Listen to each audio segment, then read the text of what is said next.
Trump sending troops to D.C. has been a blessing, just like I said. Hi, I'm Darren Monroe. I got 30 years marketing, branding experience. I used to do the marketing, part of the engagement team for Kamala Harris. And what I'm trying to tell you right now is that this has been a straight up blessing. This is sponsored by my Clarity Group. The link is in my description on this video, as well as on the homepage of my channel. Join my Clarity Group because it's the only of its kind. It takes you from chaos to clarity. You'll feel 1,000% better. Invest in you feeling better about this and understanding what you really can do out there in the streets, what you need to do in your home, and what you need to do in your heart, going from stress to strategy and going from anger to assessment. Let's go. First of all, here's the thing that's really great about this. All it did was get the base matter so that we can protest more. That's one, with the DC troops. The second thing is that they even know that they're not supposed to be there, and this is a bunch of foolishness. Your attempt at authoritarianism is foolish. Here's the thing we got to really watch out for. My left people. One, the left alarmists who are trying to get you with breaking news and be parrots for Trump. Two, I've talked about that seriously for months. But here's the second part. We got to be careful with our words and our thoughts. He's only a dictator if we think he is. He's only an authoritarian if he thinks he is. Here's why. Here's why. Because a lot of you say, no, he's an authoritarian. Fuck you. Stop that stupid shit. An authoritarian would have killed me and put me in jail. Would have killed Rachel Maddow and Lawrence O'Donnell and Jasmine Crockett and AOC and Bernie said they would have just taken out everybody. You understand? Real dictators. Anybody outside this country know what I'm talking about? Come on now. Real dictators would have taken him down. He's a wannabe ass punk biatch. Okay? That's what he is. He's a punk. He is not a dictator. Is not an authoritarian, a fascist. He's a wannabe. And the only way he achieves that is by making you think he is, because the greatest wealth he has is not in his billions. It's in his ability to rent free space in the minds of the people who fight him. Hello, somebody. Whoa, think about that. If this mic was connected, I'd drop it. You better realize thoughts become things. And he knows this. He is brilliant at this. Respect his authority at doing narrative warfare.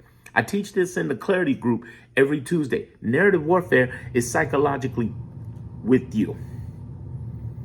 If you consume his bullshit, then you'll know the smell. You're like, oh my God, it stinks. Yes, you're eating his bullshit.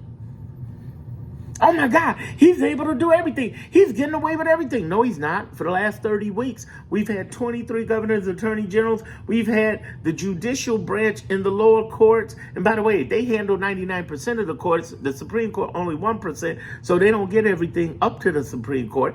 And we've had the nonprofits like the ACLU, NAACP, and Indivisible.org, and hundreds of others fighting this man back. Do you know what he really would have been able to do if they had not been fighting in those categories? The judicial, the nonprofit, and the 23 Democratic states. Whoa! Here's what's crazy about those 23 Democratic states. They've been fighting for all of the United States, not just the 23. Understand that this guy is only as powerful as we let him. And when he invades D.C., when he comes for D.C. or Chicago, here in Chicago, or L.A. or any of these places, all it does is set us off. We're a rebel nation. We don't take that shit. And I ain't talking about that Confederacy bullshit. I'm talking about we're a real rebel nation. We don't take other people's shit. We kick ass. We don't take ass kickings. And for him to do that does nothing but spur motherfuckers even more. Like, ah! I'm just saying, it's a blessing. It's a blessing. Because he reminds a lot of people who were not activated to get activated, who were not moving to get moving, who were not respecting or understanding their freedom to understand it better. Unfortunately, this had to happen. Because there were people who just didn't believe this could happen. They called me a liar working on Kamala Harris's campaign. You're lying. They tried to report my content, say disinformation. Donald Trump ain't gonna do that. And I'm like, are you kidding? This guy's going to do just that. And he has. And, quite frankly, there's discussions that aren't happening that I keep repeating. For instance, how the left needs to start talking about prejudice, racism, homophobia, xenophobia, and misogyny that was happening because there was a lot of people who were in their bag about voting for Kamala Harris because she was a black Indian woman married to a Jew. There was an issue there. There was a bag being held there. And if we're not calling it out, there's a problem. We need to really go there. And I need you to really grasp the fact that this thing that he tries to do is not effective. Because the moment you believe he's effective, he becomes effective.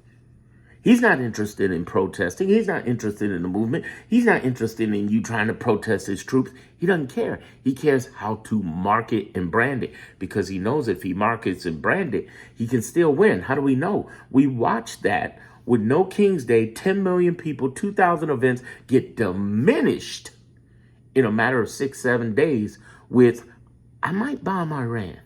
I'm kind of going to bomb Iran. I bombed Iran. Look at how I bombed Iran.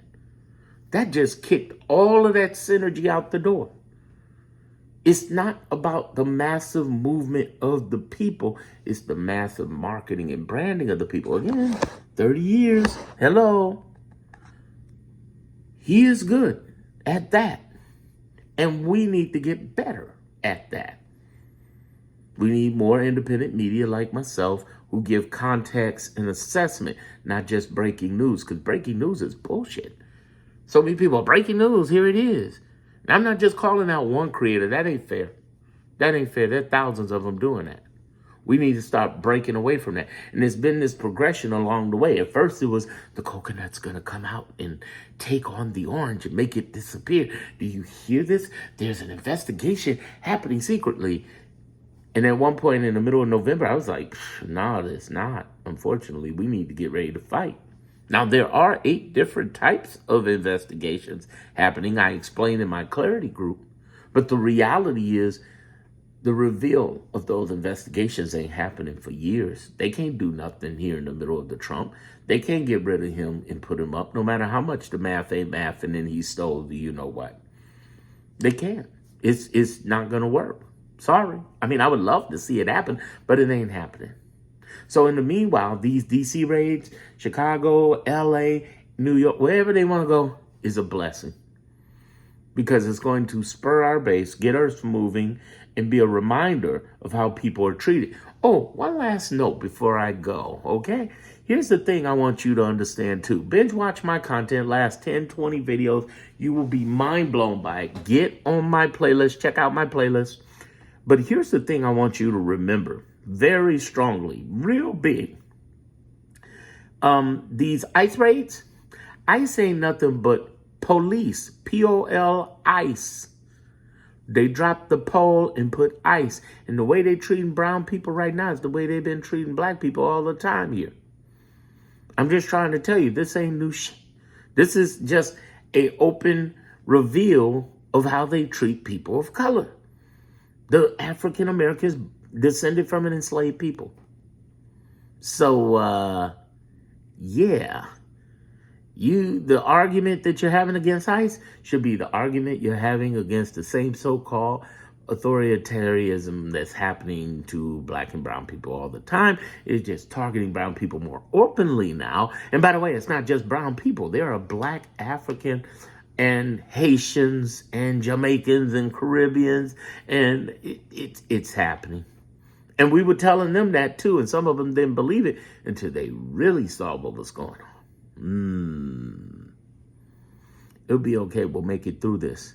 But those ICE raids and those police and troops and all of that, it's a blessing. It's a wake-up call.